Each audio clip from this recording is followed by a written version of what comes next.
ஹரே கிருஷ்ணா மாதாஜி. எல்லாருக்கும் ஹரே கிருஷ்ணா. பிரணத்தி எல்லாம் முடிச்சிட்டீங்களா மாதாஜி? ஹரே முடிச்சாச்சு கிருஷ்ண மாதாஜி. மாதாஜி. தேங்க்யூ மாதாஜி.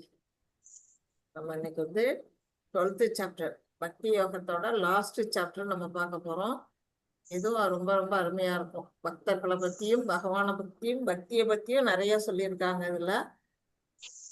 அது எடுத்தோடனே இந்த படத்திலே பாத்தீங்கன்னா இவரு தான் பில்வமங்கல டாகூர்.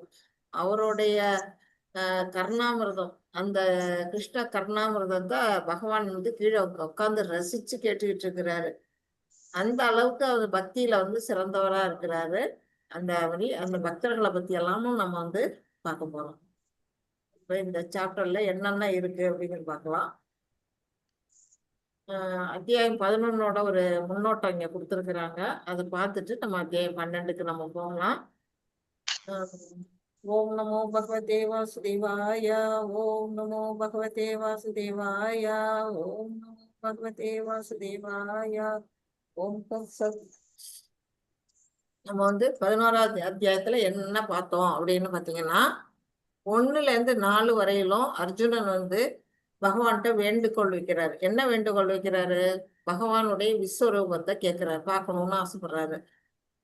10th சாப்டர்ல அவருடைய விபூதி யோகத்துல அவர் வாயால வந்து தன்னுடைய பெருமைகள் எல்லாம் சொல்றாரு.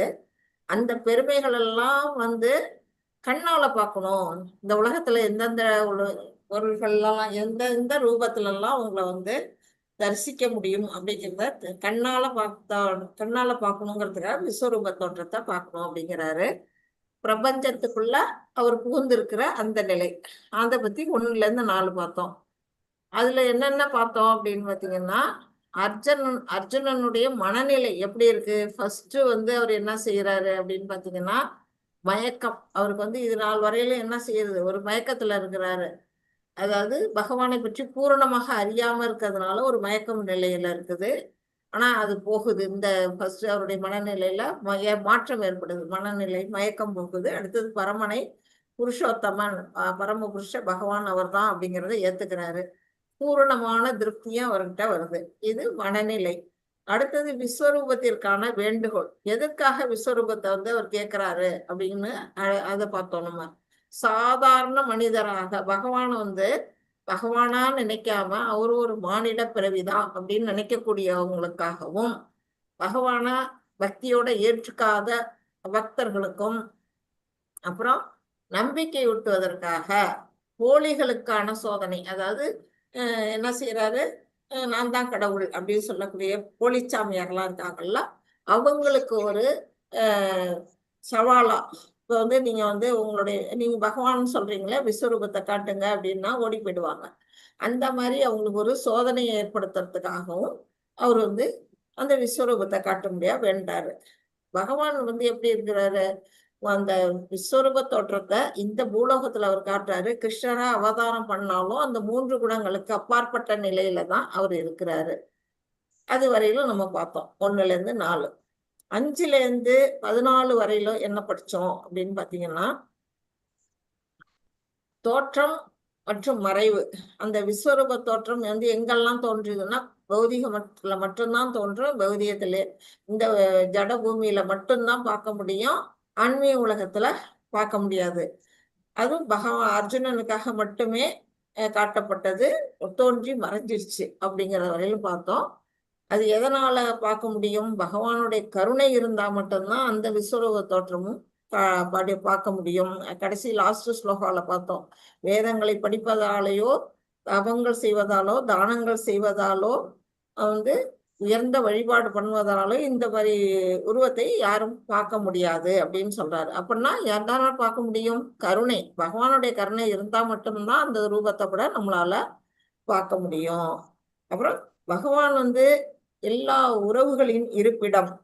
என்ன ஒரு இருப்பிடம்? நமக்கு வந்து பாத்தீங்கன்னா, நம்ம வந்து அவர்கிட்ட சாந்த ரசத்துல நம்மளால பழக முடியும். நண்பனாக அர்ஜுனனை போல ஒரு நண்பனா அவரை வந்து நம்ம ஏத்துக்க முடியும். அனுமாரை போல ஆஞ்சநேயரை போல நம்ம வந்து அவருக்கு தொண்டு செய்ய முடியும். தாசியனா இருந்து தொண்டு செய்ய முடியும். யசோதையை போல தேவியை போல நம்ம தாயாரா பகவானுக்கு நம்மளுடைய குழந்தை பாவத்துல அவரை வச்சுக்கிட்டு வாத்சல்ய பாவத்துல அவரை வந்து நம்ம வணங்க முடியும்.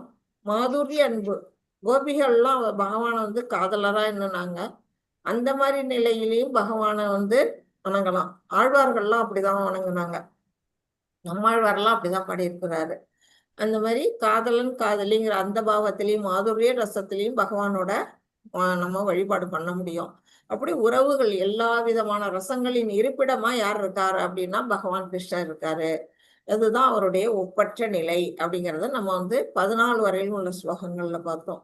15ல இருந்து 45 வரையிலும் என்ன பார்த்தோம் அப்படின்னா, கிருஷ்ணர் வந்து என்ன சொல்றாரு, அறிவுரை பண்றாரு. அவர் வந்து அர்ஜுனன் வந்து அந்த ரூபத்தை பார்த்து வியப்படைகிறாரு. வியப்படைஞ்ச பிற்பாடு பகவான்கிட்ட பிரார்த்தனை எல்லாம் வைக்கிறாரு. அதுக்கு பிறகு கிருஷ்ணருடைய அறிவுரைகளை அவர் கேட்கிறாரு. அறிவுரைகளை கேட்டு நீங்க யாரு, எதற்காக வந்திருக்கீங்கன்னெல்லாம் அர்ஜுனன் கேட்கும்பொழுது, காலம் நான், காலம் இந்த கால ரூபம் நான் தான், இந்த உலகத்தையே அழிக்க வந்திருக்கிறேன் அப்படின்னு எல்லாம் சொல்லுவாரு.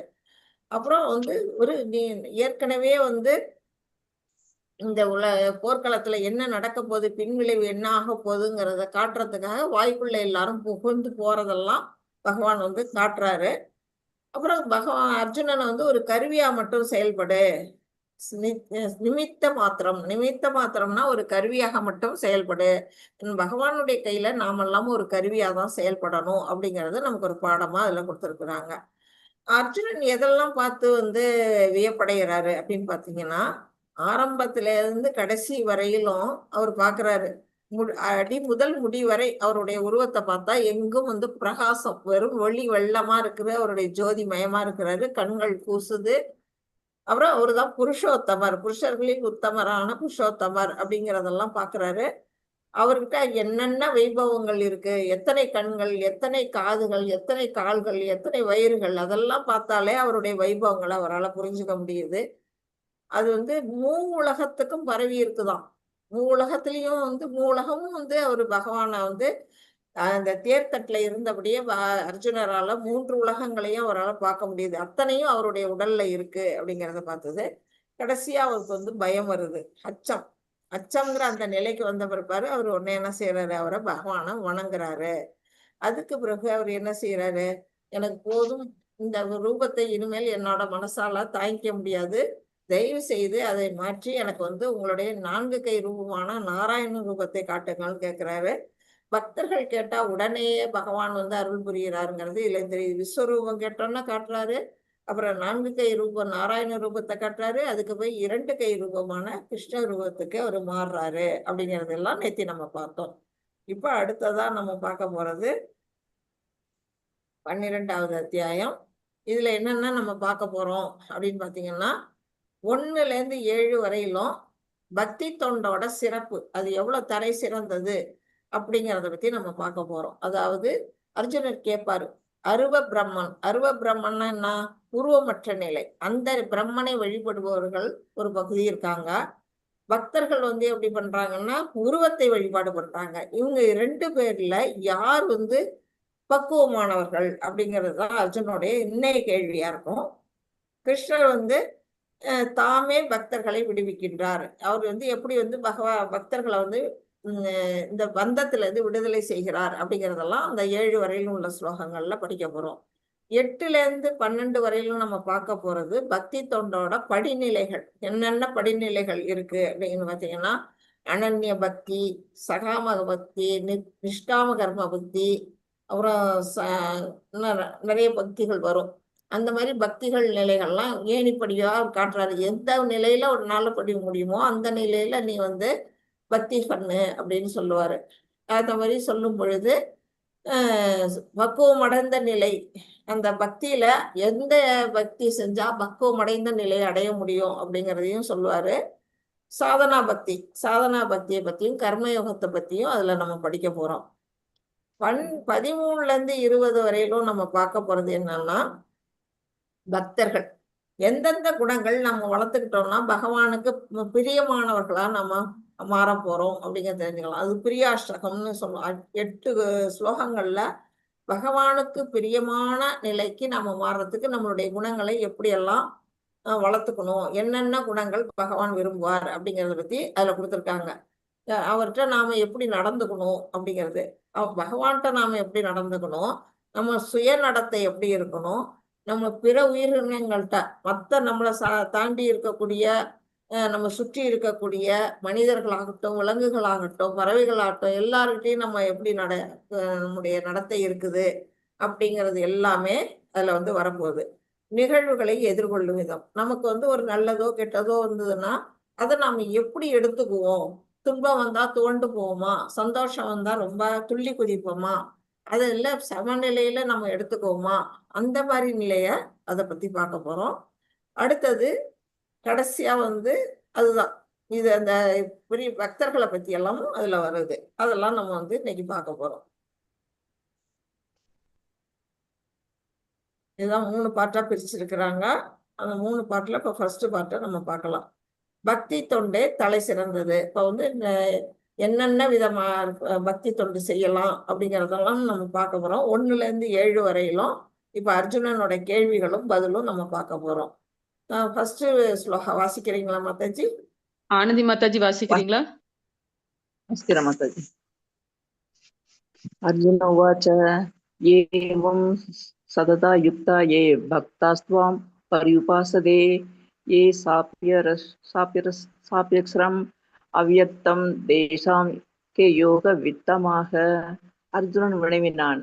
மிகவும் பக்குவமானவர்களாக கருதப்படுபவர்கள் யார்? எப்போதும் பக்தி தொண்டில் முறையாக ஈடுபட்டு இருப்பவர்களா அல்லது தோன்றாத அருவ பிரம்மனை வழிபடுபவர்களா? ஹரே கிருஷ்ணா மாதாஜி. ஹரே கிருஷ்ணா மாதாஜி. இப்ப எடுத்தோம்னா அர்ஜுனனுக்கு ஒரு சந்தேகம். இப்ப பக்தர்கள்ல 2 வகை நிலையில இருக்காங்க. ஒருத்தவங்க வந்து யார வழிபடுறாங்க? பகவானுடைய ரூபம், இந்த கிருஷ்ண ரூபம், அழகிய ரூபம் இருக்கு இல்லையா, இந்த ரூபத்தை வழிபடுறவங்க பக்தர்கள். அதே சமயத்துல ஜோதி வடிவமா இருக்குது அருவ பிரம்மன்கிறது வந்து கண்ணுக்கு தெரியாது. பகவானுடைய உருவம் கண்ணுக்கு தெரியாது. பிரம்ம ஜோதின்னு நம்ம சொல்லக்கூடிய அந்த ஜோதி வடிவத்தை வணங்குறவங்க. இந்த மாதிரி 2 வகை நிலையில எந்த பக்தர்கள் சிறந்தவர்கள், எந்த பக்தி சிறந்தது, யார் இதுல பக்குவமானவர்கள் அப்படிங்கிறது தான் அர்ஜுனுடைய கேள்வி. இப்ப வந்து நமக்கு எல்லாருக்கும் தெரிஞ்சிருக்கும் இல்லையா, பகவானுடைய 3 நிலைகள் சாப்டர் 2லயே நம்ம படிச்சிருக்கிறோம். யாராவது சொல்ல முடியுமா 3 நிலைகளையும்? ஹரே கிருஷ்ணா. பகவானுடைய 3 நிலைகள். வத்தனா மாதாஜி ஹரே கிருஷ்ணா. ரமேஷ் பிரபு ஹரே கிருஷ்ணா. ஹரே கிருஷ்ண மாதாஜி. லைட் போட சொல்லுங்க போயிருந்தேன். என்ன மாதாஜி. மாதாஜி? லைட் போட போயிருந்தேன் மாதாஜி, போட்டுட்டு வந்தேன். ஓகே என்ன ஓகே. கேட்டீங்க மாதாஜி? பகவானுடைய 3 நிலைகள் நம்ம செகண்ட் சாப்டர்ல படிச்சிருக்கிறோம். சூரியனை உதாரணமா வச்சு குழு கொடுத்துட்டேன். அந்த 3 நிலைகள் என்னென்ன?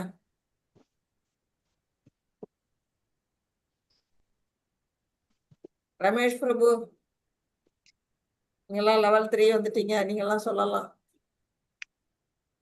கேட்க மாட்டேங்குது மாதாஜி, மாதாஜி. அந்த அந்த கதிர்கள் வந்து சூரியன் வேற, கதிர்கள் வந்து வீசுது இல்ல, அதனுடைய தானப்பட்ட மாதாஜி. முன்வட்ட 3 கரெக்ட்.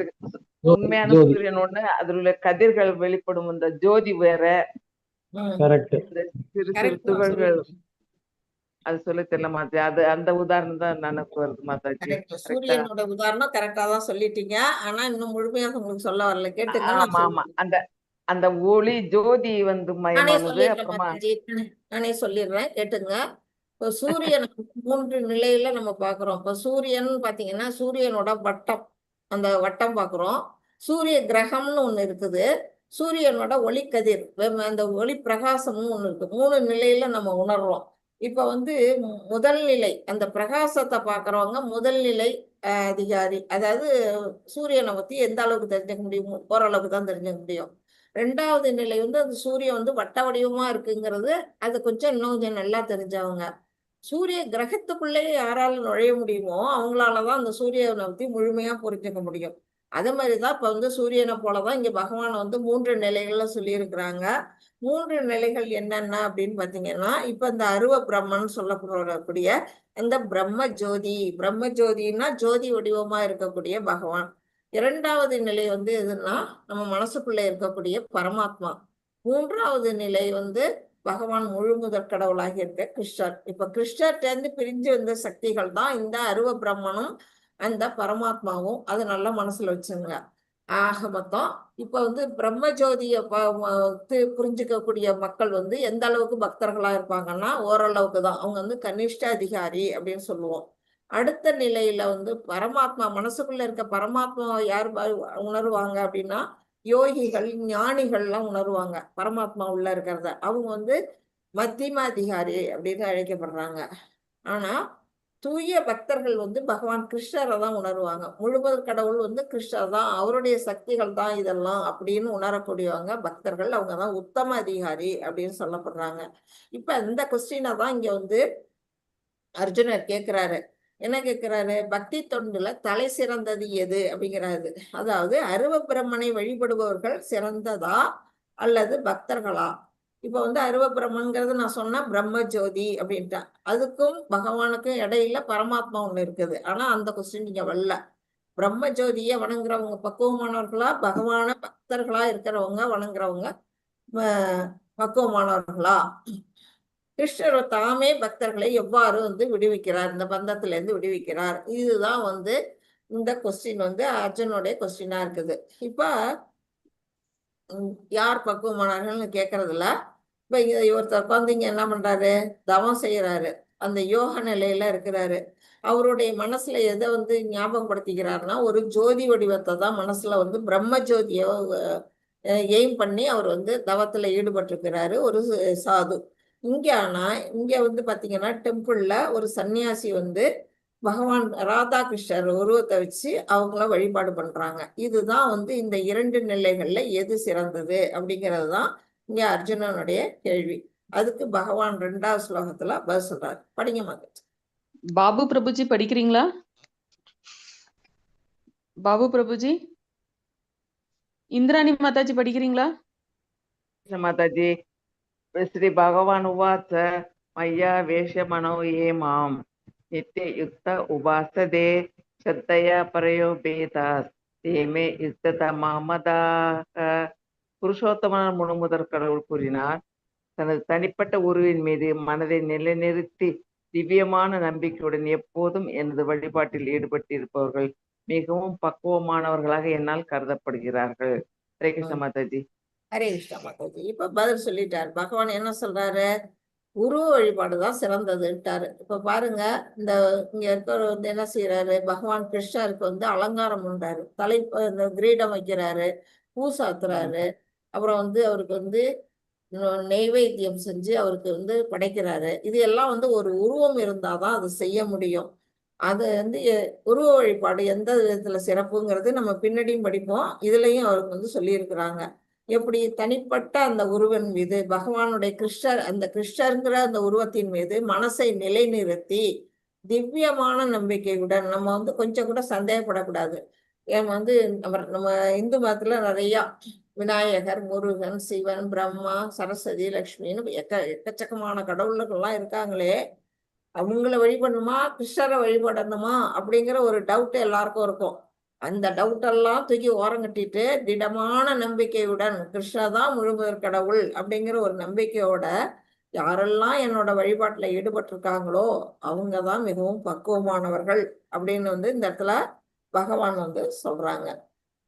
தூய பக்தர்கள் மிகவும் பக்குவமான, இதுதான் அவருடைய தீர்ப்பு, இறுதி தீர்ப்பு. நித்திய யுக்தா உபாசதே. நித்திய யுக்தான எப்பொழுதும், நித்தியமா தினைக்கும் எப்பொழுதும் பக்தி தொண்டில் ஈடுபடக்கூடியது.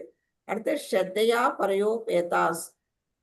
ஸ்ரத்தைனா வந்து நம்பிக்கை, பகவான் மேல நம்பிக்கையோட வழிபாடு பண்ணணும். யுக்த தமா, யோகத்தில் மிகவும் பக்குவமானவராக. பகவானுடைய பக்தி தொண்டில் யாரு ஈடுபடுறாங்களோ அவங்கதான் யோகி அப்படின்னு வந்து பகவான் வந்து சொல்றார். இப்போ ஒப்பீடு, இந்த அருவவாதிக்கும் பக்தர்களுக்கும் உள்ள டிஃபரன்ஸை இங்க காட்டியிருக்கிறாங்க. ஒருத்தர் வந்து ஒப்பிட்டு பார்த்துருக்கு. என்ன சொல்லியிருக்காங்க? அருவத்தின் மீது அவங்க தியானம் பண்றாங்க. அருவவாதிகள்லாம், அருவம்னா என்ன? உருவமற்ற நிலையில அவங்க தியானம் பண்றாங்க. ஆனா பக்தர்கள் வந்து ஒரு விக்கிரகம், பகவானுடைய ஒரு திருவுருவத்தை வச்சு அது மேல தியானம் பண்றாங்க. அருவவாதிகள் என்ன செய்யறாங்க? புலன்களை கட்டுப்படுத்துறாங்க. அவங்க அந்த இதை யோசிக்கணும். பிரம்மன் அவங்க தியானம் பண்ணும் பொழுது புலன்கள் எல்லாம் கட்டுப்படுத்தி அவங்க ஒரு யோக நிலையில அமர்ந்துதான் அவங்களால செய்ய முடியும். அதை அவங்க செய்யறாங்க. ஆனா பக்தர்கள் என்ன செய்யறாங்க? புலன்களை ஈடுபடுத்துறாங்க. நம்மளுடைய புலன்களை என்ன செய்யலாம்? நம்ம கையால பகவானுக்கு அர்ச்சனை பண்ணலாம், கண்ணால உக்கிரகத்தை பார்க்கலாம், காதால அவருடைய கீர்த்தனத்தை கேட்கலாம். இப்படி புலன்களை பகவான் மேல ஈடுபடுத்துறோம். அது பக்தர்கள். அடுத்தது உபநிஷத்தின் மூலம் பிரம்மனை புரிந்து கொள்ளுதல், சமஸ்கிருதம் கற்றல், எல்லையற்ற உணர்வு. அருவவாதிகள் என்ன செய்யறாங்க? வேதங்கள் உபநிஷத்துல எல்லாம் என்ன சொல்லியிருக்காங்க, பிரம்மன்னா என்ன அப்படிங்கிறத புரிஞ்சுக்கிறதுக்கு அவங்க அதெல்லாம் படிக்கிறாங்க. அதை படிக்கிறாங்க, சமஸ்கிருதம் படிச்சுக்கிறாங்க. இப்படி அவங்க அதை உணர்றதுக்கு அதை நிறைய படிக்க வேண்டியிருக்குது. ஆனா பக்தர்கள் எப்படி புரிஞ்சுக்கிறாங்க? ரொம்ப ஈஸியா புரிஞ்சுக்கிறாங்க. நவவித பக்தியை பயிற்சி செய்வதன் மூலம். நவவித பக்தி என்னென்ன யாராவது சொல்ல முடியுமா? சிரவணம், கீர்த்தனம், தாஸ்யம், அப்புறமா சரணடைதல் ஃபுல்லா பாத கமலங்களில், அர்ச்சித்தல், கடவுளை வணங்குதல். வரிசையா வரல மாதாஜி. ஓகே மாதாஜி. ஸ்ரவணம், கீர்த்தனம், ஸ்மரணம், அர்ச்சித்தல், வணங்குதல், அர்ச்சனை செய்தல், பாத சேவனம்,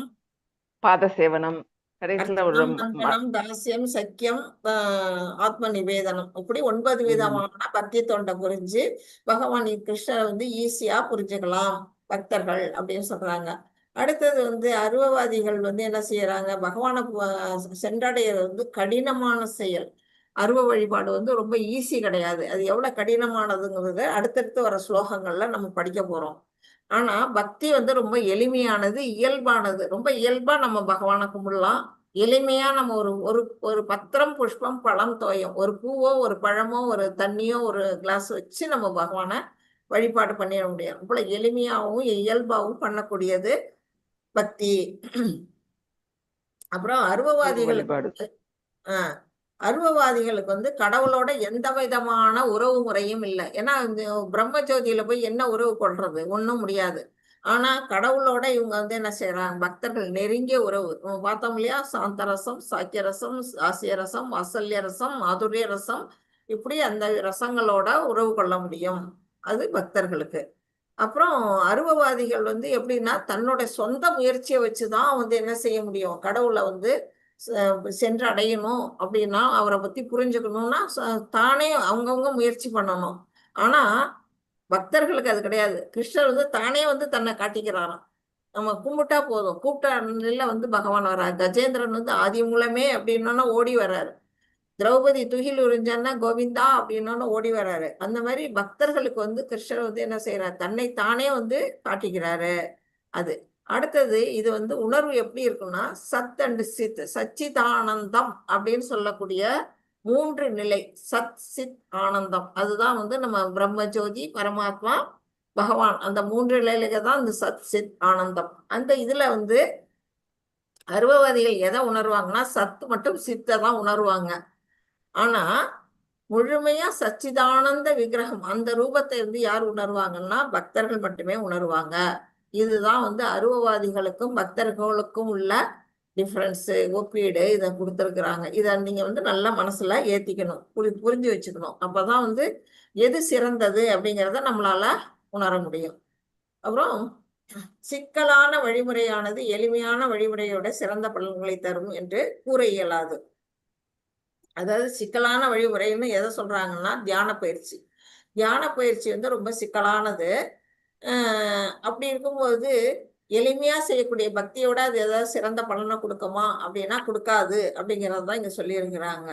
அதனால நம்ம என்ன செய்யணும்? வெளிப்படையான விஷயங்களின் அடிப்படையில் தேர்வு செய்வதை நிறுத்துவோம். பார்க்கறது நம்ம எல்லாம் தவம் செய்யறது தான் சிறப்புன்னு நம்ம நினைச்சுக்கிட்டு இருப்போம். அது கிடையாது. பகவான்கிட்ட பக்தி செய்யறது தான் சிறப்பு அப்படிங்கிறத நம்ம புரிஞ்சுக்கணும். எதை சூஸ் பண்ணணுங்கிறத நமக்கு இங்க கீ இதா கொடுத்துருக்குறாங்க. இப்ப நவவித பக்தியை இங்க காட்டியிருக்கிறாங்க. ஸ்ரவணம்ங்கிறது காதால கேட்கறது. பகவான் பற்றிய இப்ப நீங்க எல்லாம் கேட்டுக்கிட்டு இருக்கீங்க, அதான் ஸ்ரவணம். அடுத்தது கீர்த்தனம், கீர்த்தனம்னா பகவானுடைய புகழை பாடுறது. நான் பாடல, எடுத்து சொல்றேன். இப்போ வந்து அதுதான் கீர்த்தனம். இது வந்து 2வது நிலை. 3வது ஸ்மரணம். ஸ்மரணம் என்ன? நினைவு கூறுதல். நம்ம என்ன செய்வோம்? பகவான மனசால நம்ம வந்து நினைச்சுக்கிட்டே இருப்போம். பகவானுடைய ஒரு திருவுருவத்தை பார்த்தீங்கன்னா, அவர் மஞ்சள் பட்டாடை உடுத்தியிருப்பாரு, கையில புல்லாங்குழல் இருக்கும், தலையில மயிர்பீலி இருக்கும், அவரு திரிகோணமா நிற்கிறாரு, பசு வந்து மேய்க்கிறாரு, அப்படிலாம் நம்ம நினைக்கிறோம் இல்லையா? அதுதான் ஸ்மரணம். அடுத்தது வந்து அர்ச்சனம். இங்க வந்து அர்ச்சனை, சாமிக்கு வந்து அர்ச்சனை பண்ணிக்கிட்டு இருக்கிறாரு, தீப தூபம்லாம் காட்டி, அது ஒரு நிலை.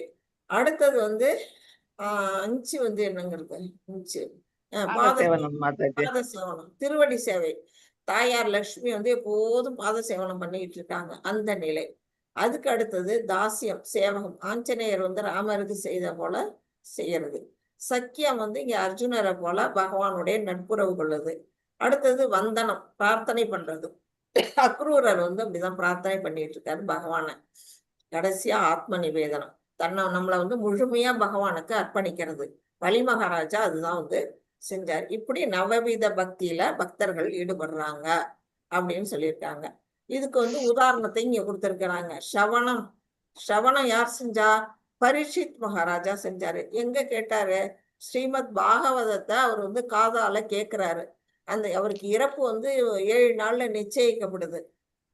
சர்ப்பம் தீண்டி அவர் இறக்க போறாரு. அந்த நேரத்துல அவருக்கு வந்து என்ன பண்றாரு? எல்லாம் அரண்மனையில இருக்கக்கூடிய அந்த சொகுசான அந்த வாழ்க்கையை விட்டுட்டு, அந்த கதை உங்களுக்கு தெரிஞ்சிருக்கும்னு நினைக்கிறேன். பரீட்சித் கதை எல்லாருக்கும் தெரியும் இல்லையா? தெரியும் மாதாஜி. ஓகே. அப்போ வந்து அந்த 7 நாள்ல அவர் வந்து இறக்க போறாருங்கும் போது அவர் வந்து அரண்மனையில எல்லாம் தன்னுடைய மகனுக்கு ஜனமேஜயனுக்கு பட்டம் சுட்டிட்டு அவர் காட்டுக்கு வந்து, காட்டுல இல்ல, இந்த இதுக்கு வராரு, கங்கை கரைக்கு வராரு. வந்து கடைசி அந்த 7 நாட்கள்ல எப்படி கழிக்கணும் அப்படின்னு கேட்கும்பொழுதுதான் அவங்க சுகதேவ கோஸ்வாமி வராரு. அவரு வந்து இவருக்கு ஸ்ரீமத் பாகவதத்தை முழுமையும் சொல்றாரு. அத வந்து அவர் கீர்த்தனம் பண்றாரு, இவரு சிரவணம் பண்றாரு அந்த 7 நாளும். அடுத்தது ஸ்மரணம். ஸ்மரணத்துக்கு வந்து யாரு உதாரணம்னா, இங்க பிரகலாத் மகாராஜா ஓயாம நாராயண மந்திரத்தையே உச்சரிச்சுக்கிட்டு இருந்தாரு. நம்ம எல்லாருக்கும் தெரியும். ஸ்மரணம், விஷ்ணு ஸ்மரணம், அதுதான் அவர் பண்ணிக்கிட்டு இருந்தாரு. அவரு சொன்னதுதான் இந்த 9 விதமான நவவித பக்தியும் அவரு பாடினதுதான். அடுத்தது பாத சேவனம். பகவானுடைய தாமரை திருவடிகளுக்கு யார் சேவை செஞ்சுக்கிட்டு இருக்கா? எப்பொழுதும் லட்சுமி தேவி பண்ணிக்கிட்டு இருக்கிறாங்க. அது இங்க உதாரணம். அர்ச்சனம், விக்கிரக வழிபாடு, அது யார் செஞ்சா? பிருது மகாராஜா பண்ணிட்டு இருக்கிறாரு. அவரை உதாரணமா சொல்லியிருக்கிறாங்க. வந்தனம், பிரார்த்தனை பண்றதுல அக்ரூரர் தட்டிக்கு ஆளே இல்லை, அதனால அவரோட இதை வந்து உதாரணம். தாசியம், கட்டளைகளை வந்து ராமருடைய கட்டளைகளை செயல்படுத்துறாராம். அங்க ஒரு பூலோகத்தை விட்டு ராமர் வைகுண்டம் போகும் பொழுது கூப்பிடுறாரு ஹனுமான, அங்க வரியான்னு. அங்க வந்து நான் என்ன செய்ய அப்படின்னா, நீங்க வந்து நிம்மதியா சந்தோஷமா இல்ல, நான் இங்கதான் உங்களுடைய திருவடிகளுக்கு நான் சேவை செய்யறது தான் என்னோட வேலை, அதை தாண்டி நான் வந்து சொகுசா இருக்கிறதுக்கெல்லாம் வரமாட்டேன்றாரு. அந்த அளவுக்கு ஆஞ்சநேயர் வந்து தாசிய பாகத்துல இருக்கிறாரு. சக்கியம், நண்பனாக சேவை செய்யறாரு அர்ஜுனன், நம்ம பார்க்கிறோம். ஆத்ம நிவேதனம், முழுமையாக யார் சரணடைஞ்சான்னா பலி மகாராஜா. இதெல்லாம் வந்து அந்த 9 விதமான பக்தி தொண்டுகளுக்கு உதாரணம். இப்ப பக்குவம் அடைவதற்கு எளிதான வழி எது அப்படின்னா, ஒரே வழிதான். எப்போதும் கிருஷ்ண உணர்வுல இருக்க வேண்டியதுதான், வேற ஒண்ணுமே கிடையாது. நம்ம எப்போ பொழுதாலும் கிருஷ்ணா கிருஷ்ணா கிருஷ்ணா கிருஷ்ணான்னு, don't forget Krishna, always remember Krishna. அதுதான். இதை நினைச்சிட்டு இருந்தாலே நம்ம பக்குவம் அடைஞ்சிடலாம் அப்படிங்கிறத நம்ம புரிஞ்சுக்கணும். Next Mataji 3 and 4. ரமேஷ் பிரபுஜி வாசிக்கிறீங்களா? வாசிக்கிறேன் மாதாஜி.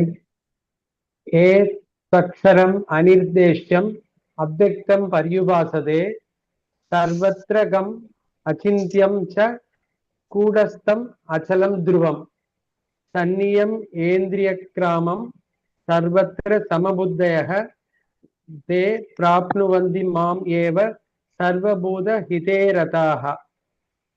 ஆனால் தோற்றமளிக்காததும் உணர்விற்கு அப்பாற்பட்டு இருப்பதும் எங்கும் நிறைந்ததும் சிந்தனைக்கு எட்டாததும் மாற்றமில்லாததும் நிலையானதும் அசைவற்றதுமான பூரண உண்மையின் அருவத்தன்மையை முழுமையாக வழிபடுபவர்கள் பல்வேறு புலன்களை கட்டுப்படுத்தி எல்லாரிடமும் சம நோக்குடன் பழகி அனைவருக்கும் நன்மை தரும் செயல்களில் ஈடுபட்டு இறுதியில் என்னை அடைகின்றனர்.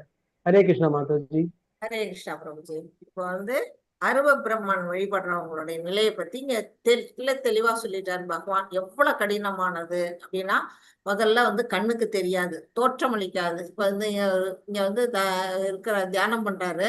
இங்க அவருடைய நோக்கம் இங்க அருவ பிரம்மன் தான், ஜோதி வடிவத்தை தான் அவர் நினைக்கிறாரு. இங்க பகவான் கிருஷ்ணர் இருக்காரு, ஆனா அவரை நினைக்கல. அவர் ஜோதியை தான் நினைக்கிறாரு.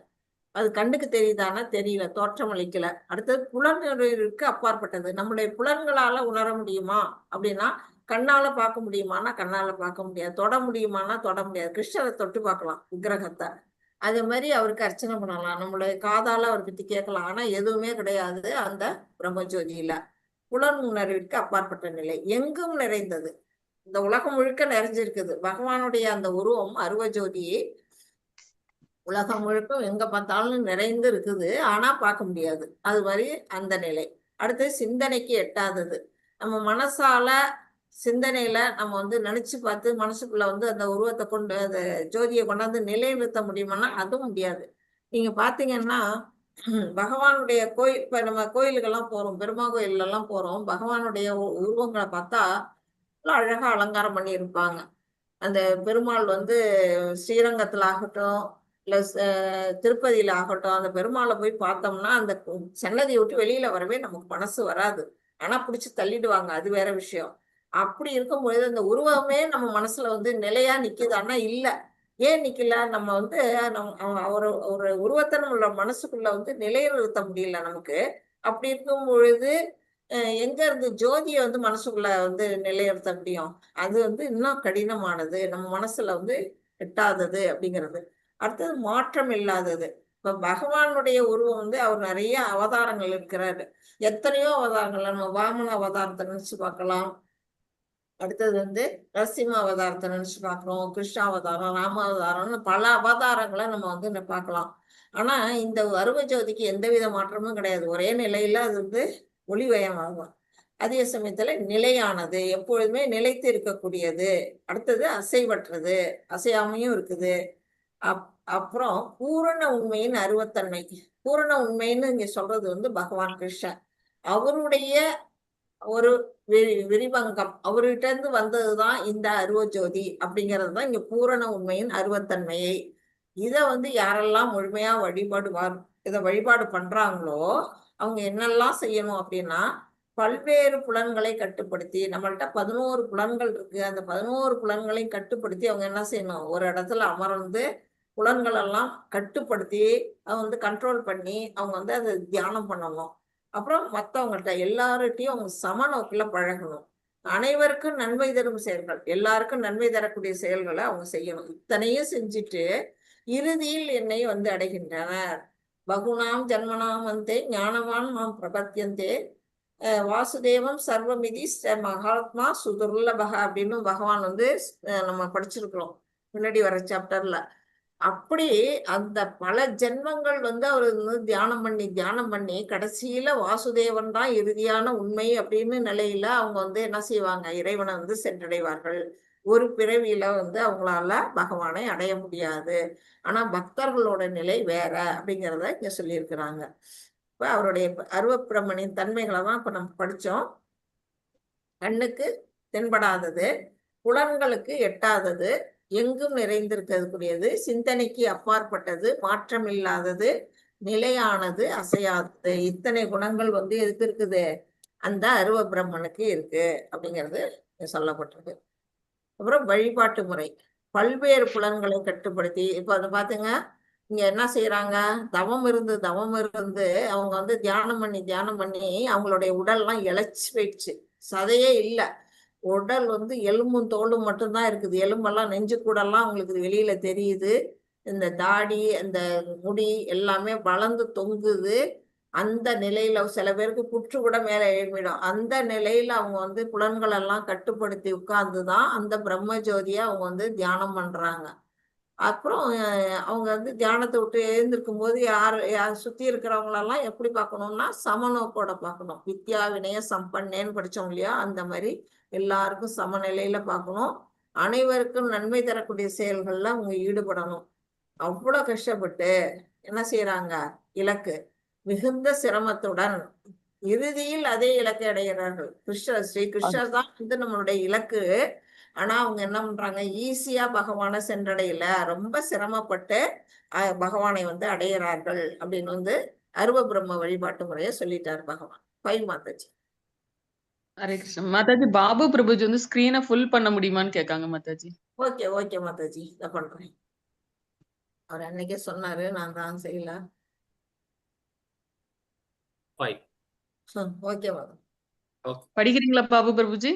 படிக்கிறேன் மாதாஜி. புக் இருக்கு, இன்னைக்கு நான் வீட்டில் தான் இருக்கேன், அதனால புக் எடுத்துட்டேன் நான். Okay okay. ஹரே கிருஷ்ணா. கலோஷ அதி சுதர்ஸ்தோஷம் அவ்யக்தாச சேதசாம் அவ்யக்த ஹீகதூர் தூகாம் தேவிகத் பிர் அவப்தே. எவரது மனம் பரமனின் தோன்றாத அருவத்தன்மையிடம் பற்றுதல் கொண்டுள்ளதோ அவர்களது வளர்ச்சி மிகவும் கடினமானதாகவும் அவ்வழியில் முன்னேற்றம் காண்பது உடலை உடையவர்களுக்கு எப்போதும் சிரமமானதாகும். ஹரே கிருஷ்ணா. ஹரே கிருஷ்ணா பிரபு.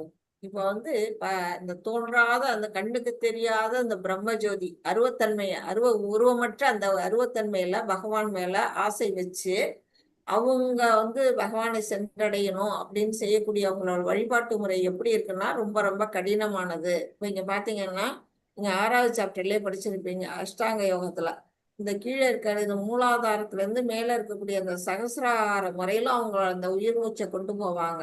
அந்த மாதிரி கொண்டு போகும்போது ஒரு சக்கரத்துல இருந்து 2வது சக்கரத்துக்கு போறதுக்கு வந்து காலம் எவ்வளவு எடுக்கணும்னா 2.5 வருஷம் பிடிக்குமா.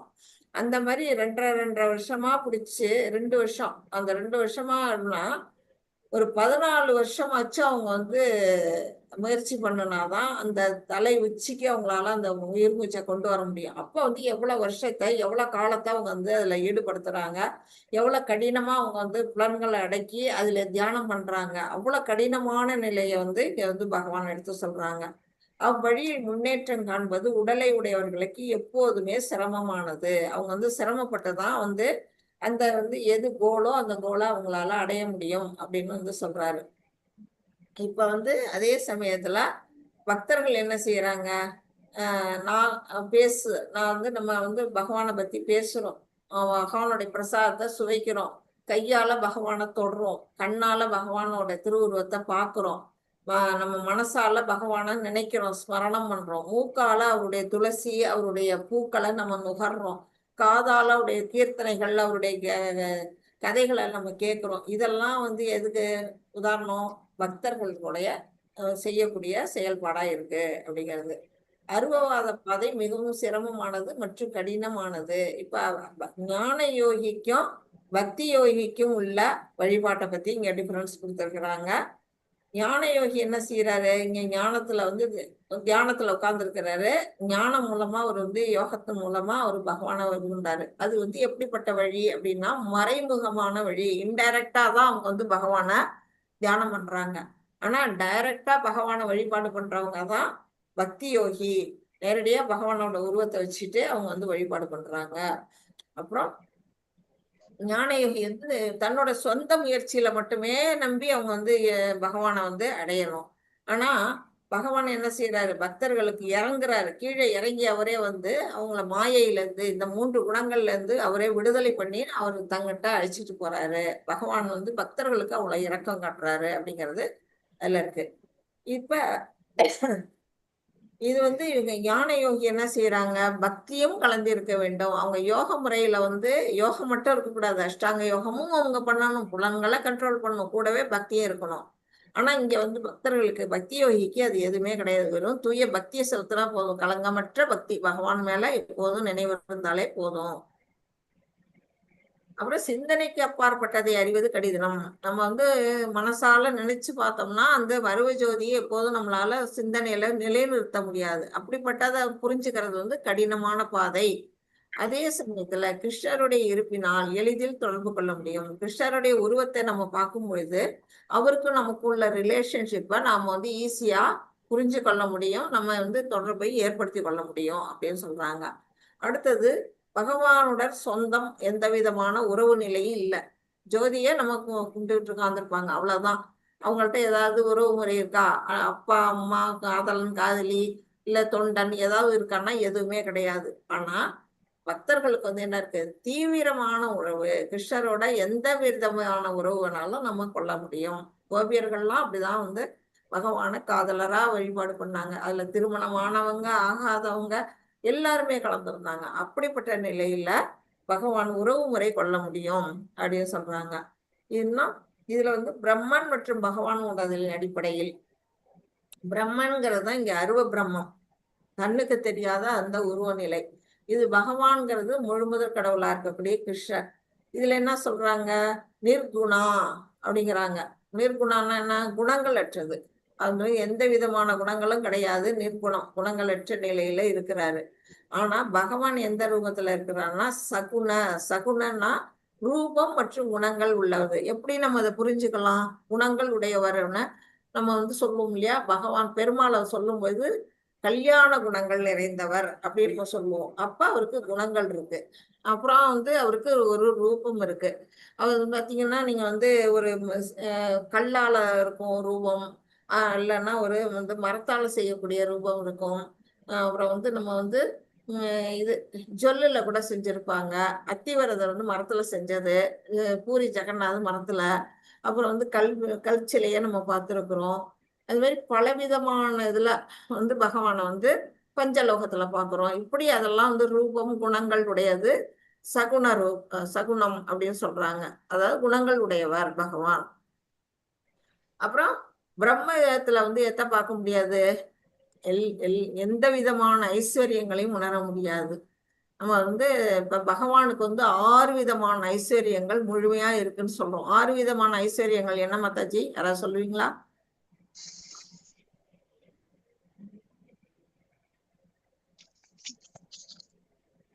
ஹரே கிருஷ்ணா பிரபுஜி, ஹரே கிருஷ்ணா மாதாஜி.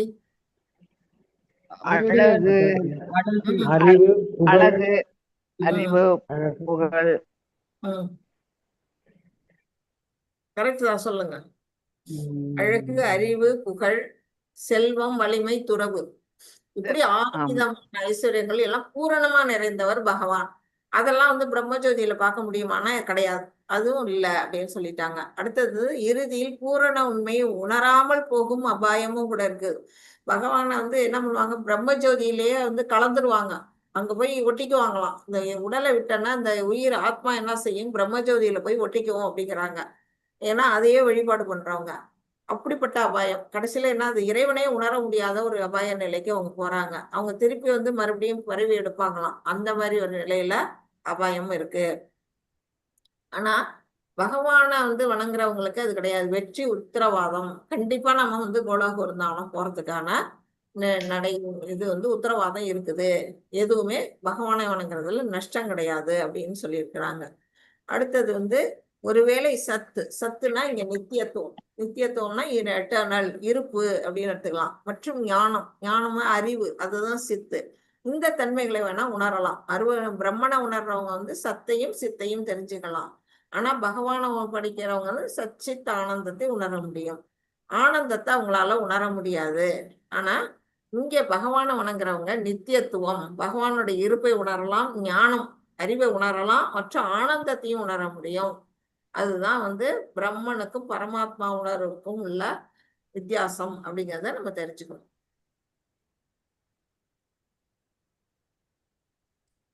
இப்ப நமக்கு ஒரு பாடம் சொல்லியிருக்கிறாங்க, கடின உழைப்பாளி ஆகாதீர்கள், புத்திசாலியாக என்ன செய்யுங்க, தொழிலாளியாக இருங்கள் அப்படின்னு சொல்லியிருக்கிறாங்க. எப்படி புத்திசாலி தொழிலாளி ஆக முடியும், எப்படி கடின உழைப்பாளி ஆக முடியும் சொல்லுங்க. அஷ்டாங்க யோகம், அந்த கஷ்டப்பட்டு கடவுளை பகவான் அடையிறதுக்கு வேணா நேரா சாண்டிங் பண்ணி பக்தி வழி தெரிஞ்சது பகவான் அடையுங்க, நேரான வழியிலன்னு சொல்றாங்க மாதாஜி. ஹரிபோல் மாதாஜி, ஹரிபோல். அப்படித்தானே? கரெக்ட். அதுதான் வந்து வந்து நேரடியான வழிமுறை. இத பாருங்க, ஒரு நேர்கோடு இருக்கு. இது வந்து நேரா வந்து பைபாஸ் ரோடு போகுது, ஹைவேஸ் போகுது இல்லையா, நமக்கு ஹைவேஸ் போகுது. உடலை வருத்தி தவம் பண்ணாம, நீங்க வந்து பகவான் புகழை கேட்கறதும், அவங்கள பத்தி பேசுறதும், அவரோட கதைகளை கேட்கறது மூலமா அவரை தேடி கொண்டு வரலான்றதுதான் அந்த நேர்கோடு. ஹரிபோல், ஹரிபோல். அதுதான் பிரபு. கடின உழைப்பாளிங்கிறது நம்ம வந்து அஷ்டாங்க யோகி, தியானம் மூலமா பகவானை உணர்றது, அருவ பிரம்மத்தை வணங்குறது. அப்ப வந்து புத்திசாலி தொழிலாளி வந்து என்ன செய்யறாங்க, எளிதான வழியை பக்தியை வந்து தேர்ந்தெடுக்கிறாங்க. அதுதான் இங்க வந்து நமக்கு படமாவும் காட்டியிருக்கிறாங்க. இந்த ரோடு எப்படி போகுது, வளைஞ்சு வளைஞ்சு வளைஞ்சு நெளிஞ்சு நெளிஞ்சு கோண கோண புளியங்கான்னுட்டு போயிட்டு இருக்கு. அந்த மாதிரி வழிபாடு வந்து அருவ பிரம்மனுக்கும், இது வந்து ஹைவேஸ் மாதிரி ஒரு ரோடு போகுது, சல்லுன்னு வழுக்கிட்டு போகும் நம்ம காரை விட்டோம்னா. அந்த மாதிரி ஒரு ரோடு வந்து எப்படிப்பட்டதுன்னா எளிதான பக்தி வழிமுறை அப்படின்னு நமக்கு வந்து வாழ்க்கை பாடத்தை இங்க சொல்லியிருக்கிறாங்க. நம்ம வந்து அதை எது நம்ம சூஸ் பண்றது நம்ம கையில தான் இருக்கு. அப்புறம் இப்ப வந்து குணம் சகுனம்னு சொன்னேன் இல்லையா, அப்ப அதுக்குதான் வந்து இங்க சொல்லியிருக்கிறாங்க. கல்லால நம்ம பகவானுடைய உருவம் இருக்கு, மரத்தால இருக்கு, ஓவியம் ஒரு பெயிண்டிங் பண்ணி கூட பகவானை நம்ம வந்து வழிபாடு பண்ணுவோம். தஞ்சாவூர் பெயிண்டிங் எல்லாம் ஃபேமஸ். அது மாதிரி இருக்கிறதுலயே கூட நம்ம கிருஷ்ணரை வந்து நம்ம வணங்குறோம்.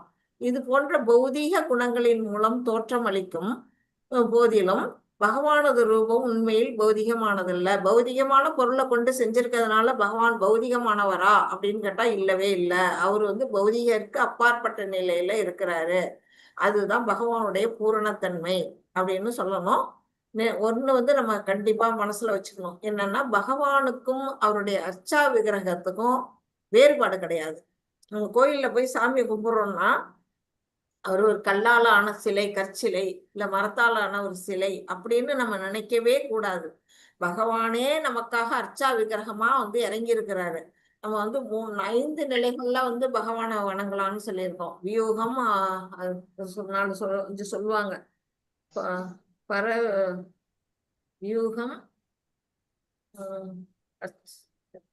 வியூகம், அவர் வந்து நம்ம பரமா மனசுல இருக்கக்கூடிய அந்தர்யாமி அப்படின்னு 5 நிலைகள்ல வந்து நான் நாளைக்கு சொல்றேன், உங்களுக்கு மறந்துட்டேன். அந்த 5 நிலைகள்ல அர்ச்சா விக்கிரகம் வந்து நமக்கு வந்து ஈஸியா நம்ம வந்து வணங்குறதுக்காக பகவான் இறங்கி வந்து நமக்காக காட்சி கொடுக்கிறாரு. பகவானுடைய நாமத்துக்கும் ரூபத்துக்கும் அவருடைய புகழுக்கும் அவருடைய கையில இருக்கக்கூடிய இந்த புல்லாங்குழலுக்குமே கூட எந்த விதமான டிஃபரன்ஸும் கிடையாது. எல்லாமே ஆன்மீகத்தன்மை கொண்டது அப்படிங்கிறத நம்ம புரிஞ்சுக்கணும். பரம், விபவம், வியூகம், அர்ச்சா விக்கிரகம், அடுத்தது வந்து அந்தர்யாமி. இந்த நிலை 5 நிலைகள் வந்து நம்ம பகவானை நம்ம உணரணும். 6, 7 வாசிக்கலாம். இந்திராணி மாதாஜி வாசிக்கிறீங்களா? ஹரே கிருஷ்ண மாதாஜி. ஏது சர்வாணி கர்மாணி மயி சந்நியஸ்ய மத்பராக அனன்யேனைவ யோகேன மாம் தியாயந்த உபாசதே தேஷாம் அகம் சமுத்தர்த்தா மிருத்யு சம்சார சாகராத் பவாமின சிராத் பார்த்த மையா வேஷித சேதசாம். ஆனால் தங்களது எல்லா செயல்களையும் எனக்காக துறந்து திருடாமல் என் மீது பக்தி செலுத்தி எனது பக்தி தொண்டில் ஈடுபட்டு எப்போதும் என் மீது தியானம் செய்து தங்களது மனங்களை என்னில் நிறுத்தி எவரெல்லாம் என்னை வழிபடுகிறார்களோ பிரிதாவின் மகனே, அவர்களை பிறப்பு இறப்பு என்னும் கடலில் இருந்து உடனடியாக காப்பாற்றுபவனாக நான் இருக்கிறேன். ஹரே கிருஷ்ண மாதாஜி. ஹரே கிருஷ்ணா மாதாஜி. இப்ப வந்து ஒரு நிமிஷம். ஓகே, சரி, வாங்கிக்க. இப்ப வந்து பகவான் என்ன சொல்றாரு அப்படின்னா, எல்லா செயல்களையும் எனக்காக தொடர்ந்து அப்படின்னா நம்ம குடும்பத்தை விட்டுட்டு பகவானுடைய இதுல போய் நம்ம வழிபாடு பண்ணணுமா அப்படின்னு எல்லாம் கிடையாது. நம்ம குடும்பத்துல நம்மளுடைய கடமைகளை செஞ்சுக்கிட்டே நம்ம என்ன செய்யணும், இறைவனுக்காக செய்யற எல்லா செயலையும் புருஷார்ப்பணம் அப்படின்னு மனசுல நினைச்சுக்கிட்டு ஒண்ணும் பகவானே உனக்கு அர்ப்பணம் அர்ப்பணம்னு சொல்லி சொல்லி நம்ம செஞ்சோம்னா அதுதான் எல்லா செயலையும் துறக்கிறது. அதை தாண்டி நம்ம வந்து சன்னியாசியா போகணுங்கிற அர்த்தம் கிடையாது. அந்த மாதிரி நிலையில பகவானுக்காக நம்ம பக்தி எப்படி செலுத்தணும், எப்பொழுதும் பகவானையே நம்ம மனசுல தியானம் பண்ணிக்கிட்டு நம்ம மனசுக்குள்ள அவரை உருவத்தை நம்ம நிலைநிறுத்திக்கிட்டு யாரெல்லாம் என்னை வழிபடுகிறார்களோ அவர்களை எல்லாம் நான் என்ன செய்யறேன், பிறப்பு இறப்பு என்னும் கடலில் இருந்து இந்த சம்சார சாகரம் அப்படின்னு சொல்லக்கூடிய அந்த துன்ப கடல்ல இருந்து அவர் வந்து நம்மளை கை கொடுத்து தூக்கி விடுறாரு. அப்ப கை கொடுத்து தூக்கி விடுறாருன்னா நம்ம கையை நீட்டணும். என் கையை பிடிச்சி எனக்கு கரையத்துங்க கண்ண கடவுளேன்னு அவர்கிட்ட நம்ம கையை கொடுக்கணும். அதை விட்டுட்டு நம்ம கையை கொடுக்க மாட்டோம் அப்படின்னு சொன்னா அவர் கரையேற்ற முடியாது. ஒரு ஸ்டோரி அதுக்கு சொல்றேன். ஒரு கணத்துல வந்து ஒரு விழுந்துட்டாரு. அந்த விழுந்தவரை வந்து மேல வந்து கணத்துக்கு மேல வெளி பக்கமா ஒருத்தர் வந்து என்ன செய்யறாரு, ஒரு கயிறை போடுறாரு. வந்து மேலே ஏறி வர்றதுக்கா, அதுவும் முடிச்சு உள்ள கயிறு. நான் வந்து வெறும் கயிறுனா கூட வழுக்கும்னா அங்கங்க முடிச்சு போட்டு அந்த கயிறை கீழே உள்ள விட்டு இந்த கயிறை பிடிச்சிட்டு மேலே ஏறி வாங்க. பாதாளம் கலரு ஆழத்துல இருக்கு, தண்ணி இல்லை, ஆனா மேலே ஏறி வர படி இல்லை. அப்படிப்பட்ட நிலையில ஒருத்தர் வந்து கயிறை போட்டு மேலே ஏறி வான்னு உதவிக்கு கொடுக்குறாரு.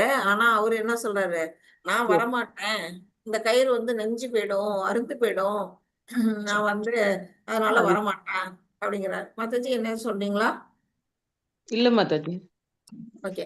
அப்ப வந்து அவர் சொன்னாரு, அதெல்லாம் கயிறு ஒரு காலத்தில் நெய்யாது, நல்ல ஸ்ட்ராங்கான கயிறு தான் நான் போட்டிருக்கேன், முடிச்சும் வச்சிருக்கிறேன், அந்த முடிச்ச பிடிச்சின்னா ஈஸியா உன்னால ஏறி வர முடியும், ஏறி வா அப்படி. சரி, கயிறு நெய்யாது, ஆனா உங்களுக்கு வந்து என்னை தூக்குற அளவுக்கு பலம் இருக்கா, நீங்க வந்து உங்களால என்னால தூக்க முடியுமா அப்படின்னு வந்து பாபு பிரபுஜி ஏதோ கை ஹேண்ட் ரைஸ் பண்ணிருக்க, சொல்லுவீங்களா பிரபு?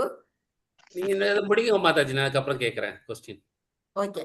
அந்த மாதிரி அவர் என்ன செய்யறாரு, இந்த அவரால் இழுக்க முடியுமான்னு சந்தேகப்படுறாரு. இல்ல இல்ல, நான் நல்லா ஸ்ட்ராங்கா தான் இருக்கிறேன், நான் வந்து உங்களை கரையேற்றுவேன் அப்படின்னு. உங்களை பார்த்தா வயசானவர் மாதிரி இருக்கு, நீங்க எப்படி என்னை கரையேற்றுவீங்க, அதெல்லாம் முடியாது, உங்களை நம்பி நான் வரமாட்டேன் அப்படிங்கிறாரு. அப்புறம் அப்படியே நீங்க என்னை கரையேற்றினாலும் பாதியில நீங்க வந்து என்ன செய்வீங்க, கையை முடியாம உங்களையும் சேர்த்து நான் இழுத்துட்டேன்னா என்ன செய்யறது இப்படின்னு பல விதமா அவர் வந்து என்ன சொல்றாரு, வரமாட்டேன்னு வந்து ஸ்ட்ராங்கா உட்கார்ந்துருக்கிறாரு. இதுதான் வந்து பகவான், அந்த மேல கயிறு போடுறவரு பகவான் நமக்காக வந்து பக்திங்கிற கயிறை கீழே போட்டிருக்கிறாரு. நிறைய முடிச்செல்லாம் வந்து நம்ம ஹரே கிருஷ்ணா மகா மந்திரம், அந்த மந்திரத்தை பிடிச்சு அந்த முடிச்ச பிடிச்சுக்கிட்டு நம்ம மேல ஏறணும். அவர் கயிறை கொடுத்துருக்கிறாரு. நாம அதை முடியாம நம்ம என்ன செய்வோம், அதெல்லாம் முடியாது, நான் உன்கிட்ட வரமாட்டேன், உன் மேல எனக்கு நம்பிக்கை இல்லை, நான் இங்கேயே இருக்கிறேன், இந்த பௌதிக உலகத்திலே இருக்கிறேன் அப்படின்னா இங்கேயே கிடந்து தத்தளிக்க வேண்டியதுதான். பகவான் வந்து நம்மளுக்காக சம்சார சாகரத்துல இருந்து காப்பாத்துறதுக்கு ரெடியா காத்துக்கிட்டு இருக்கிறார் அப்படிங்கிறது அந்த கதை. ஹரே கிருஷ்ணா பிரபு, உங்க சந்தேகத்தை கேளுங்க. ஓகே மாதாஜி, நீங்க சொன்ன கதை வந்து ரொம்ப புரிஞ்சுது, ரொம்ப யதார்த்தமாகவும் இருந்தது. ஏன்னா என்னோட கொஸ்டின் என்னன்னு கேட்டிங்கன்னா, நம்மளோட கர்மா பேஸ்ட் ஆன் த கர்மாப்படி நம்மளோட பிறவி கடலை நீந்தணுன்றது தான் பகவானோட அர்த்தம். நம்ம எல்லாருமே பகவானோட ஒரு பங்குன்னு தான் சொல்றோம். ஸோ பகவான் நம்மளோட தந்தைன்னே வச்சுக்கலாம். ஸோ ஒரு குழந்தை வந்து இவ்வளோ தூரம் கஷ்டப்படணும்னுட்டு ஏன் அவர் நினைக்கிறாரு? ஸோ இவ்வளோ கர்மாவை கழிக்கணுன்றக்காக பண்றன்றது ஒரு உண்மைதான். இருந்தாலும் இவ்வளோ எனக்கு என்ன கேட்கறேன்னா, இவ்வளோ கஷ்டப்பட்டு அந்த கர்ம வினைகளை கழிக்கணுமா? அப்படிதான் வந்துட்டு நம்ம வந்து அந்த பிறவி கடல்ல நீந்தணுமா? ஸோ அப்ப நம்ம குழந்தைகளுக்குன்றது வந்து எளிய வழிமுறையா வந்து மகாமந்திரத்தை காட்டியிருக்காரு. ஸோ அப்ப மகாமந்திரம் வந்து சொல்லாதவங்களுக்கு கடவுள் வந்து உதவிகரம் நீட்ட மாட்டாரா? Good question. அதாவது நீங்க கேக்குறது வந்து எல்லாருக்கும் ரொம்ப நாத்திகமா கேட்கல. ஜஸ்ட் என்னோட சந்தேகமா வந்து நான் கேட்கிறேன். இல்ல இல்ல, நீங்க கேட்கறது கரெக்ட் தான் பிரபு. அது மாதிரி கேட்டாதான் வந்து என்ன செய்யணும்னா அதை நம்ம புரிஞ்சுக்கிறதுக்கு எல்லாருக்குமே, இப்ப கேட்காதவங்களுக்கும் சேர்த்து நீங்க வந்து ஆன்சர் கொடுக்க போறீங்க. அது மாதிரி கண்டிப்பா நீங்க கேட்கலாம். இதெல்லாம் ஒரு யாரும் நாத்திகம் எல்லாம் யாரும் எடுக்க மாட்டோம். உண்மையாவே நீங்க கேட்கறத நான் சந்தோஷப்படுறேன். அதாவது பகவான் வந்து எல்லாருக்கும் வந்து உதவி செய்ய ரெடியா இருக்கிறாரு. ஆனா நம்ம வந்து என்ன செய்யணும், அவர் கொடுக்குற அந்த உதவிக்கரத்தை நம்ம பிடிக்கணும். பிடிச்சாதான் நம்ம வந்து கரையேறலாம். இப்போ வந்து இந்த படத்திலே பாத்தீங்கன்னா அதுக்கான ஆன்சர் இருக்கு. இப்போ அவர் வந்து தத்தளிச்சுட்டு இருக்கவர் கையை மேல தூக்குறாரு, பகவான் கீழே குனிஞ்சு வந்து கையை கொடுக்க வராரு. அந்த மாதிரி இல்லாம நம்ம கரையேறதுக்கே விருப்பம் இல்லாம நம்ம இருந்தோம்னா நம்மளுடைய இது வெற்றி எப்படி முடியும், நம்மளோட கோல் எப்படி அட்டன் ஆகும்? இப்போ அந்த உலகத்துல கஷ்டப்படுறவங்களுக்கு நீங்க கேக்குறீங்க, இப்ப வந்து கடவுளை வணங்காதவங்க நாத்திகர்கள்லாம் எப்படி வந்து மேல போக முடியும் அப்படிங்கறதும் உங்க கேள்வியா இருக்குது நான் கேட்டதுல. அது கேட்டீங்கல்ல பிரபு? ஆமா ஆமா ஆமா, அப்படி கேட்கலாம். நான் கேட்டதுனால நான் நாத்திகம் நினைச்சுக்க வேண்டாம். சோ அப்படி எடுத்துக்க வந்தேன். சோ இப்ப நான் கடவுளை கும்பிட்டோம்னா ஒரு வழி காட்டுறாரு, அது நான் இல்லைன்னு நான் சொல்ல வரல. சோ நம்ம அவ்வளவு கஷ்டப்படுத்தி தான் நம்ம வந்து நம்ம குழந்தைகளை வந்து மேல கொண்டு வந்து காப்பாத்தணுமா? அது என்னோட கொஸ்டின். கரெக்ட். அவளை கஷ்டப்படுத்தி அவர் கொண்டு வரணும்னு விருப்பமே படல. அவருக்கு குருட்சேத்திர போர்க்களத்துல எல்லாரும் போர் புரியும் பொழுது ஒவ்வொருத்தர் வாங்குற அடியும் அவரு உடல்ல படுது. ஒவ்வொருத்தர் மேல ஒரு அம்பும் ஒரு பகவானுடைய உடல்ல புண்ணாகுது. அது உங்களுக்கு வந்து உண்மையா அது படிக்கும் போதுதான் அது தெரியும். நம்ம மனசு அவ்வளவு உருகும். ஏன்னா அவர் வந்து எல்லாருடைய அவர்கிட்ட இருந்து வந்த அங்கங்கள் அந்த அவருடைய அங்கங்கள்லாம் அடிபடும் பொழுது அவருக்கு அந்த வலி ஏற்படுது. அதை வந்து நம்ம பகவத்கீதையோட சாராம்சத்தை புரிஞ்சுக்கும் பொழுது நமக்கு தெரியும். அந்த மாதிரி அவர் ஏன் கஷ்டப்படணும், அவங்கள கஷ்டப்படுத்தி ஏன் இவர் கஷ்டப்படணும் அப்படின்னா, அவங்க கஷ்டத்தை இவர் வாங்கிக்கிறாரு. முழு கஷ்டத்தையும் அவங்களால தாங்க முடியாதுங்கிறதுனால பாதி வழியை இவர் வாங்கிக்கிறாரு. அந்த மாதிரிதான் நம்ம உணரணும். இப்ப நம்ம வந்து சிவபெருமான் கூட திருவிளையாடல்ல பார்த்திருப்பீங்க. பிட்டுக்கு மனசு வந்த போது அது பிரம்படி பட்டாரு. பிரம்படி பட்டது வந்து எப்படி வந்து அவர் மேல பட்டாடி வந்து உலகத்துல இருக்க எல்லார் மேலையும் பட்டது அப்படின்னு நம்ம பாக்குறோம். பகவான் மேல பட்டாடி உயிர்கள் மேலையும் பட்டிருக்கு. அதே மாதிரி இங்க வந்து குருஷேத்திர போர்க்களத்துல வாங்கினவங்க எல்லாரோட வழியையும் பகவானும் தானும் வாங்கிக்கிறாரு. அந்த மாதிரி இருக்கும் பொழுது அவர் காப்பாத்த மாட்டேன்னெல்லாம் அவர் ஒரு காலத்திலயும் நினைக்கல. அதே சமயத்துல அவங்களுடைய கர்ம வினையை அவங்கவுங்க தீர்த்துதான் ஆகணும். இப்ப வந்து அதுக்கு ஒரு உதாரணம் பகவானே உதாரணமா நான் உங்களுக்கு சொல்றேன். இப்ப வந்து முதல்ல உங்களுக்கு திரேதா யுகத்துல வந்து ராமர் வந்து என்ன செஞ்சாரு, வாலியை கொல்லும் பொழுது நேருக்கு நேரம் போர் புரியல, மறைஞ்சிருந்து அம்பு விட்டார் இல்லையா? அது வந்து கர்ம வினையா மறுபிறவியில இவர் கிருஷ்ணாவதாரம் எடுத்த பொழுது அதே வாலியை தான் வந்து இங்க வந்து அந்த ஜரா அப்படிங்கிற ஒரு வேடனா வந்து பகவானுடைய காலில் அம்பு விடுறார். அப்ப பகவானும் அந்த வந்து விதியை மீற முடியல.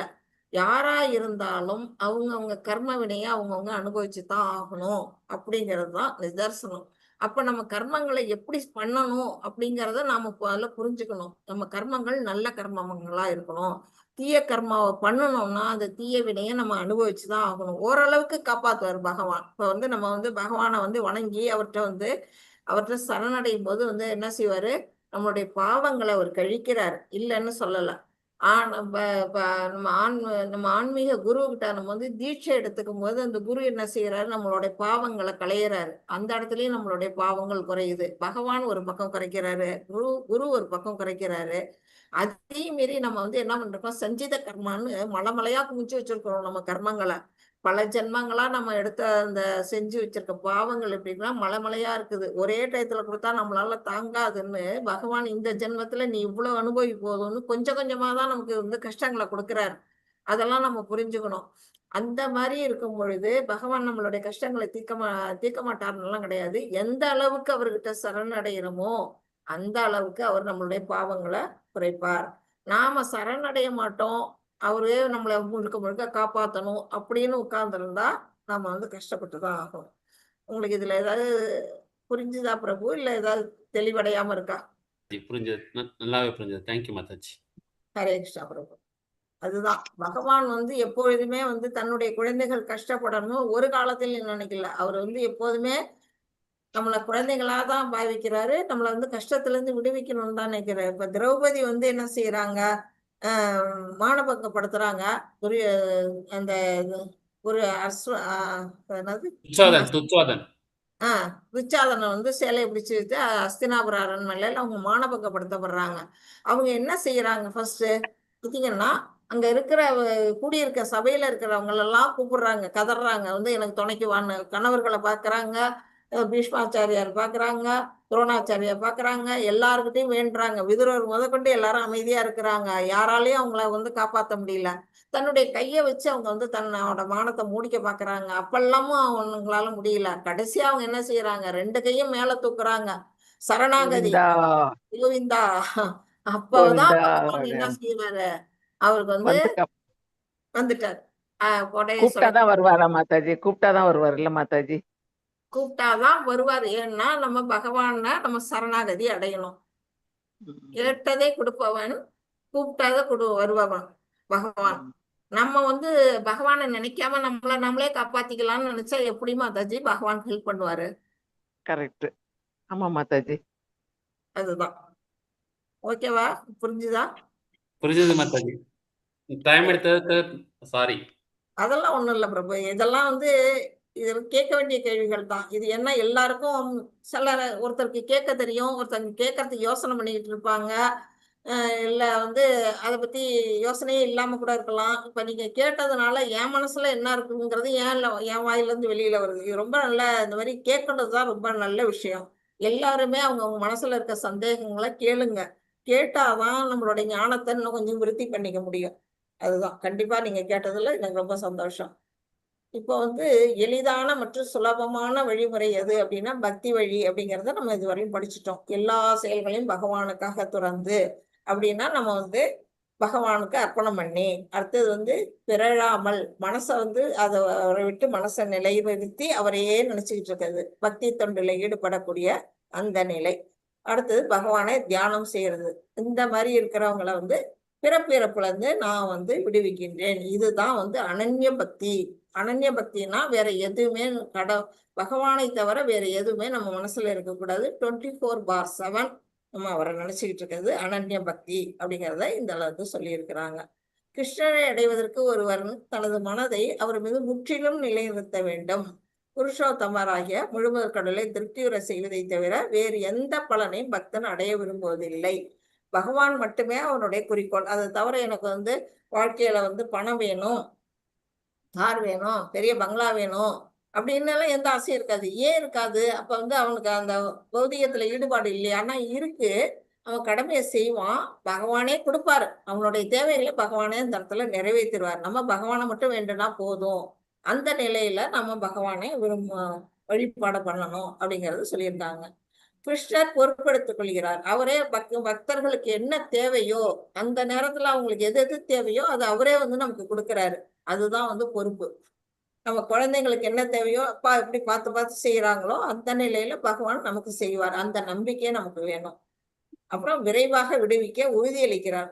நம்ம அந்த சம்சார சாகரத்துல இருந்து நம்மள அவருடைய உலகத்துக்கு கூட்டிகிட்டு போறதுக்கும் அவரே நமக்கு வந்து உறுதியளிக்கிறார். அவரை நம்பி நம்ம தூய பக்தியை பின்பற்ற தொடங்குவோம் அப்படிங்கறத இதுல சொல்லியிருக்கிறாங்க. இன்னைக்கு இதோட முடிச்சுக்கலாமா மாதாஜி? ஓகே மாதாஜி. ஓகே, நம்ம வந்து 7 ஸ்லோகம் படிச்சிருக்கோமா? ஆமா மாதாஜி, 7 படிச்சிருக்கோம் மாதாஜி. 1ல இருந்து 7 படிச்சிருக்கோம். பாக்கிய நம்ம நாளைக்கு படிக்கலாம். வாஞ்சா கல்பதருப்யச்ச கிருபா சிந்துப்யேவ ச பதிதானாம் பாவனேப்யோ வைஷ்ணவேப்யோ நமோ நமः. அனந்த கோடி வைஷ்ணவ பிருந்தகி ஜெய். ஸ்ரீ ஜெய் பிரபுபாதா கி ஜெய். ஜெய் ஆமாச்சாரிய ஹரிதாஸ் டாக்கூருக்கு ஜெய். ஜெய். All glories to the assembled devotees. Hare Krishna, Krishna Krishna, Hare Hare Hare, Hare Hare Hare Rama, Rama Hare Rama Rama Rama Hare Hare Hare Hare Krishna, Krishna Krishna, Krishnan Hare Hare Hare Rama Hare Rama Rama Rama Hare Hare Hare Krishna. எல்லாருக்கும் Hare Krishna Prabhuji. Hare Krishna Mataji. Hare Krishna. Hare Krishna Mataji. Thank you Hare Mataji. Thank you Mataji. Hare Krishna. ஏன் மாதாஜி ஸ்ட்ரென்த் கம்மியாயிட்டே இருக்கு? இன்னைக்கு தெரியல, என்னன்னு தெரியல மாதாஜி. வந்துகிட்டு இருந்தவங்களையாச்சும் நீங்க கூப்பிடுங்க. இதுவரையிலும் வந்துகிட்டு இருந்தாங்க இல்லையா? இல்ல மாதாஜி, எல்லாத்துக்கும் போன் போட்டேன் மாதாஜி. ஒரு சிலர் போன் எடுக்கிறாங்க, ஒரு சிலர் போனே எடுக்க மாட்டேங்காங்க மாதாஜி. அப்படியா? ஆமா, நான் போன் போடல. போட்டவங்க எல்லாருமே வரலன்னு, இப்போதைக்கு அவங்களுக்கு எங்களுக்கு டைம் செட் ஆகலங்கிறாங்க மாதாஜி. இல்ல டைம் செட் ஆகலைன்னா அவங்க வந்து 3 மணிக்கு கிளாஸ் இருக்கு, 9 o'clock கிளாஸ் இருக்கு. அந்த கிளாஸ்லயாவது போய் ஜாயின் நான் பண்ணி சொல்லி பாத்துட்டேன் மாதாஜி, எல்லாமே சொல்லி பாத்துட்டேன். ஒரு சிலர் கூப்பிட்ட உடனே வந்துட்டாங்க மாதாஜி. ஒரு 2 பேரை